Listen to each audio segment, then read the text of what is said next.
Bonjour à toutes et à tous, bienvenue dans le podcast La Sœur, salut Big Hostie. Salut Guillaume, salut tout le monde. On parle de Saladin Parnasse aujourd'hui, Saladin Parnasse qui a confirmé son Street of Featherweight la semaine dernière, samedi dernier.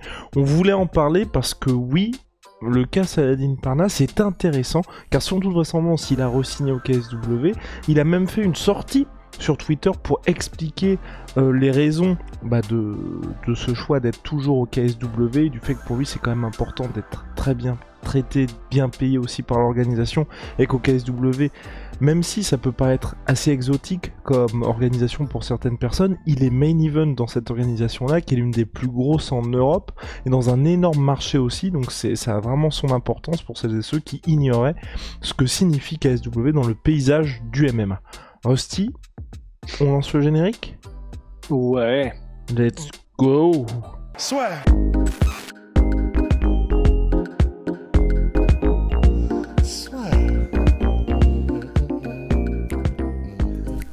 Entre dans l'octogone avec Unibet.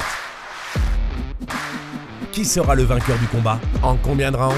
Fais tes paris sur l'app numéro 1 et profite de 150 € offerts sur ton premier pari. On va commencer directement par le sportif. Est-ce que tu peux nous parler, revenir sur son combat, le combat de Saladin Parnasse, samedi dernier en main event du KSW? Déjà contre un adversaire qui était vraiment bon et qui était pas qu'un faire-valoir. Et en fait, ce qui était vraiment stylé, c'est que il a combattu un peu genre dans le rythme, en tout cas à la thaïlandaise.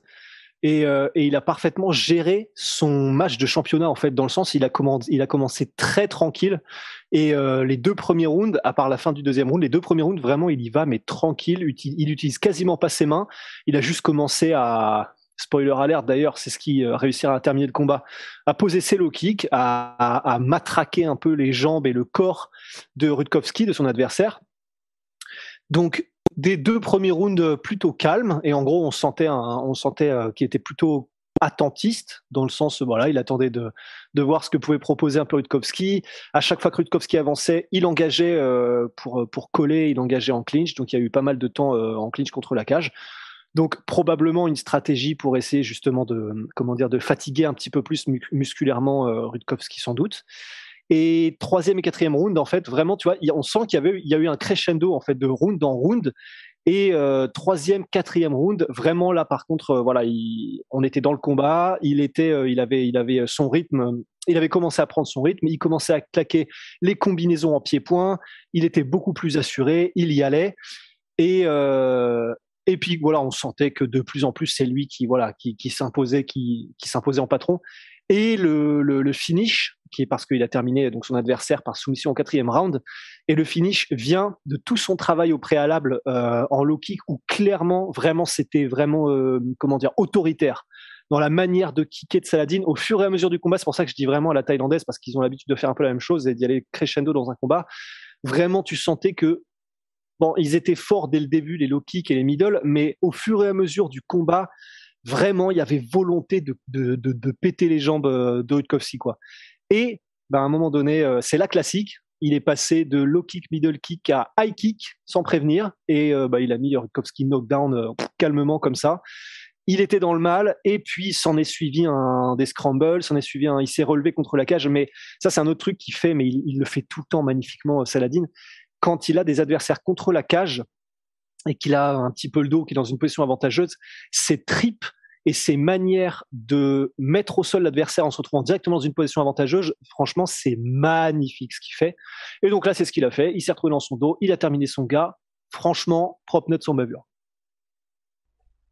Très très belle performance de Saladin Parnasse, qui donc sur Twitter a réagi par rapport à, effectivement, il y a un certain nombre de personnes, dont moi, je l'avoue et l'affirme, j'aimerais beaucoup le voir signer à l'UFC. Et donc ce qu'il a dit, Saladin Parnasse, sur Twitter: le niveau est partout dans chaque organisation sauf le top 5 UFC. Regardez les vrais classements Fight Matrix, sinon vous insultez tous les champions. Bellator, ONE FC, KSW, Cage Warriors, Octagon. Vous insultez des combattants comme Pitbull et les autres. Bref, voilà, quoi, c'était mon coup de gueule, lol. Personnellement, tu vois, même si c'est vrai qu'aujourd'hui on regarde le classement Fight Matrix, il est 24e mondial, Saladin Parnasse, 91e sur Tapology, mais en gros, la vraie référence des classements, c'est Fight Matrix. Moi, j'ai envie de le voir à l'UFC parce que je pense qu'il peut être en compétition avec les meilleurs. Je n'ai pas envie qu'il laisse passer le train. Quand je dis ça, c'est par exemple regarder quelqu'un comme Mohamed Mokaev. On l'apprécie beaucoup avec Rust, on l'a suivi lors de son parcours amateur. Il n'est pas directement allé à l'UFC. Il a fait un premier début de carrière au Brave. Il a fait ses 6 combats, ses 6 combats pro au Brave pour débuter sa carrière, qui est une belle organisation internationale, la plus grande du Moyen-Orient. Et ensuite, il est allé à l'UFC. Donc il y a eu un vrai développement de carrière qui a été logique pour lui, et avec ses ambitions qui sont de performer au plus haut niveau. Et en plus, au Brave, il était très bien traité. Là, à l'UFC, je pense qu'ils l'ont proposé aussi un contrat qui était intéressant. Donc voilà, et il aurait pu gagner plus de sous, j'en suis sûr, en restant au Brave, en allant à la ceinture, mais il a choisi d'aller à l'UFC parce qu'ensuite, t'as énormément d'opportunités. Saladin Parnasse, c'est pas un combattant comme un autre. Quand je dis ça, c'est dans le sens où s'il va aller à l'UFC, ça va pas être quelqu'un où l'UFC va juste se dire bon ok, un énième featherweight dans le roster. Non, c'est potentiellement notre futur champion et surtout le mec qui va représenter le MMA en France. Donc ils vont lui offrir des opportunités, soit en termes de salaire ou soit même en termes d'exposition. Quand je dis d'exposition, c'est quand l'UFC va signer un partenariat avec une entreprise française, bah l'ambassadeur, il y aura pas 36 000 mecs, ce sera soit Cyril Gane, soit Saladin Parnasse.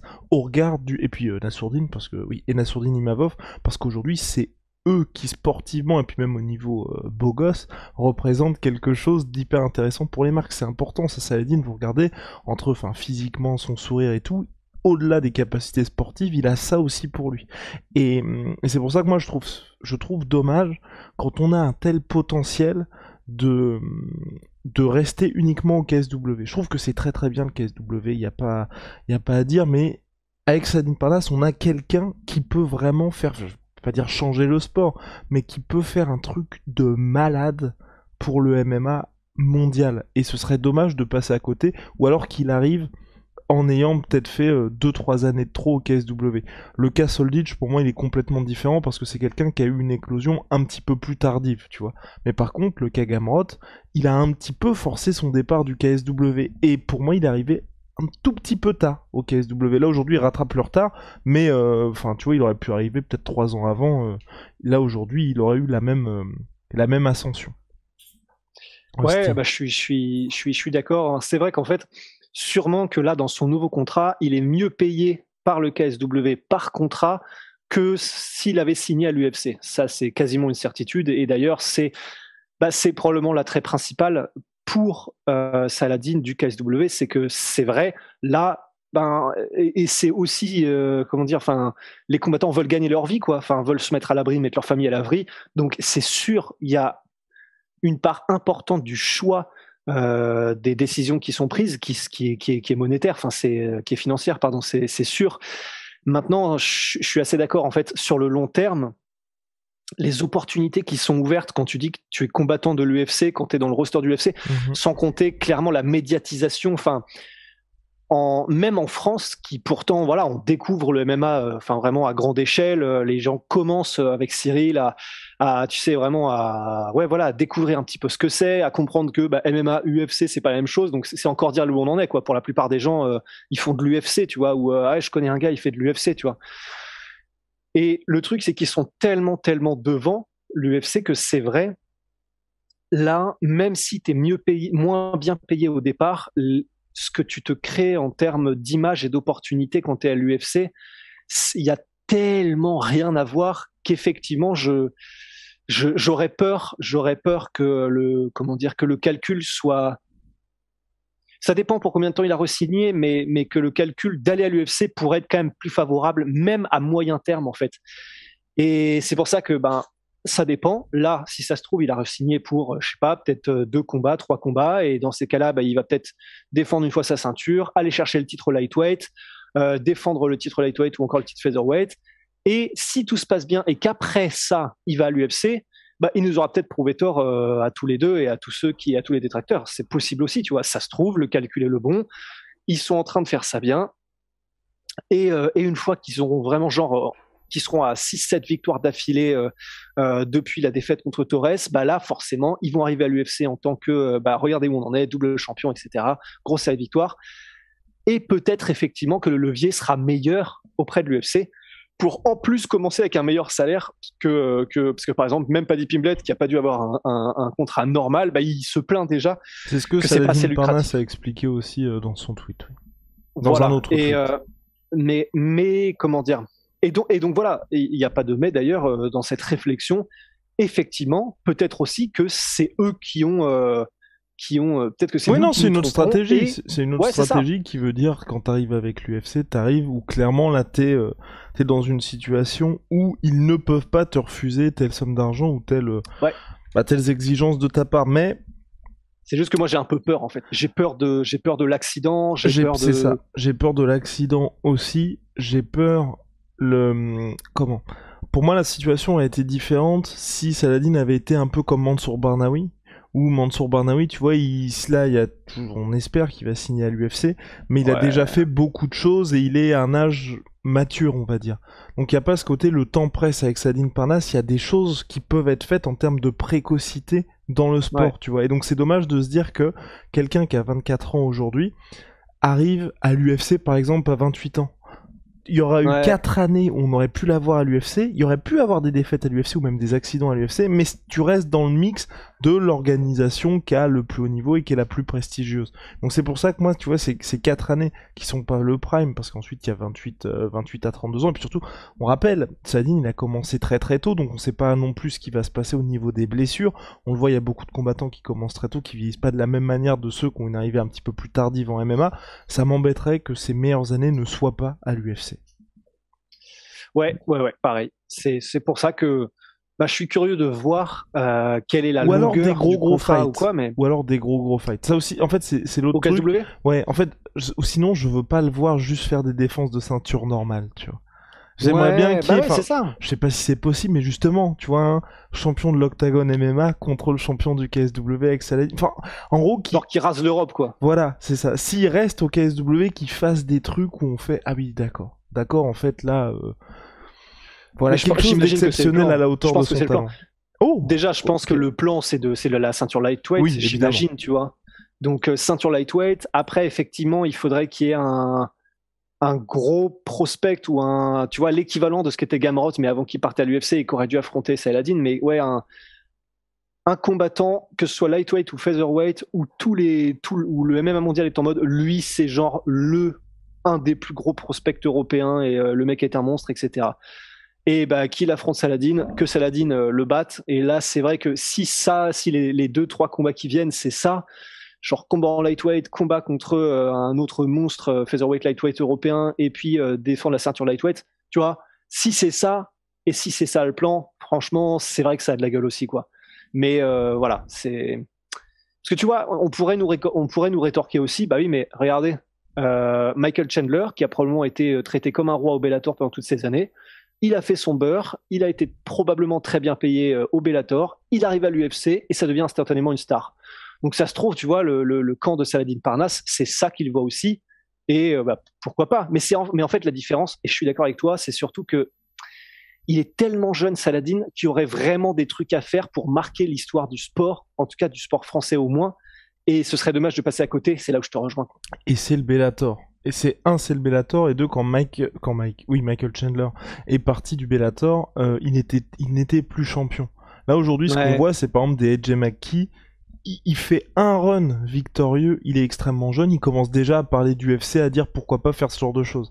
C'est là aussi où il y a une différence. Donc franchement, non, pour Saladin, moi voilà, j'ai envie de le voir faire des gros combats. Et puis, tu vois, il y aurait pas là, il a fait une très bonne défense de ceinture, il est classé 24e sur Fight Matrix. Même si ça n'avait pas été pour le titre, même si ça n'avait pas été un main event, tu vois, s'il avait fait la même chose sur Jeremy Stephens, bah moi j'aurais été un peu plus hypé, tu vois.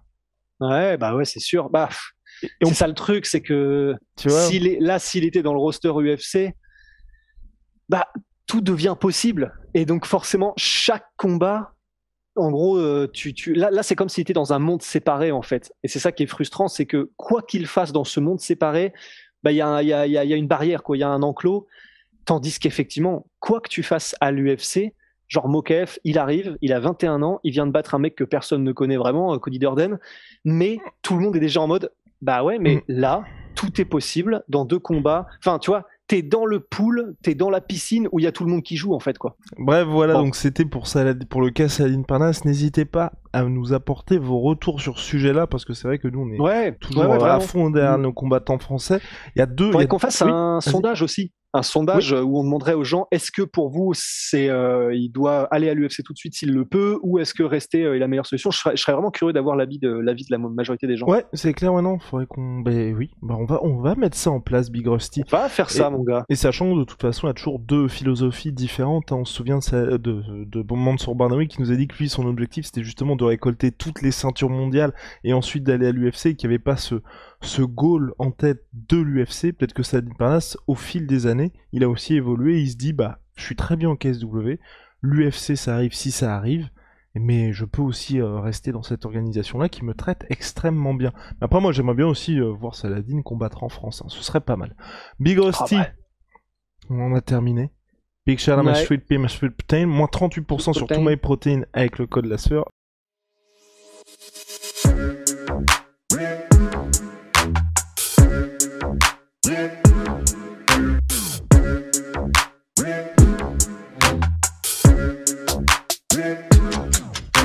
I'm fucking coming for you!